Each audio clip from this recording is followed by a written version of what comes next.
Music by Saurabh Aishwarya.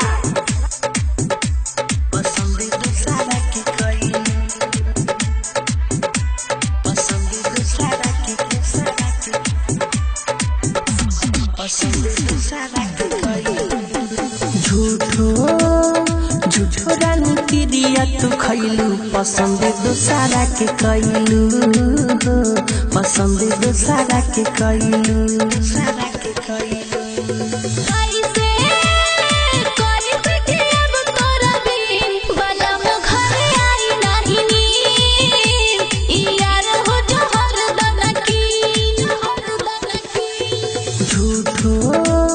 झूठो रानी की दिया तू खैलू, पसंद दूसरा के कैलू, पसंद दूसरा के कैलू।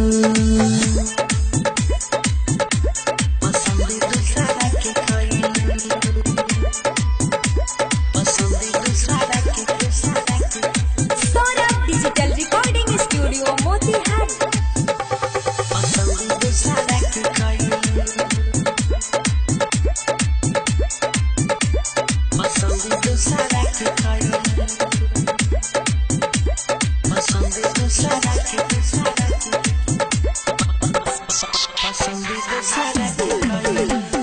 कैसे तू गइलू बदल, निकाला कोनो हल, बचावा वाला बादी से नइखी ए रानी हम खुश, ना बारू तू खुश, दबाबू वाला शादी से, दबाबू वाला शादी से।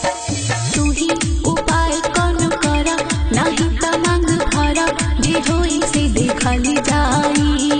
हमरो बिचारी हे बाटे, करे जा हम फाटे, केहू ना कुछ कर पाई। पहिले से ना कर पैलू, पसंद दूसरा के कैलू, पसंद दूसरा के कैलू। झूठो तू रानी क्रिया खैलू, पसंद दूसरा के कैलू, पसंद दूसरा के कैलू।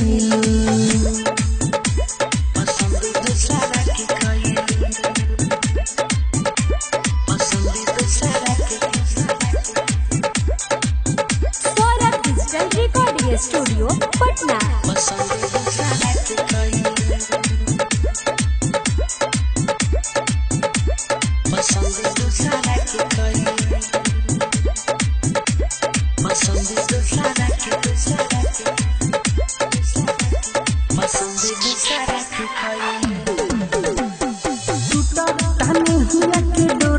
बातू हसीनी होरा, ना कोनो गलत करी लेला है प्यारे के निशानी, ना होई परेशानी।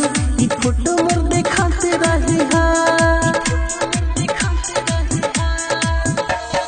कैसे जुदाई बोला साहब, हम कवाना से कहब, दर्दिया दिलवा के रही बेचैनी हमर बढ़ल, न बनी कोनो कहल, न सुखी और दया नवा के। सुहाना हो मिठू के तू रोवैलू, पसंद दूसरा के कैलू, पसंद दूसरा के कहलू। झूठो रानी की दिया तू खैलू, पसंद दूसरा के कैलू, पसंद दूसरा के कैलू। Saurabh digital recording studio Patna.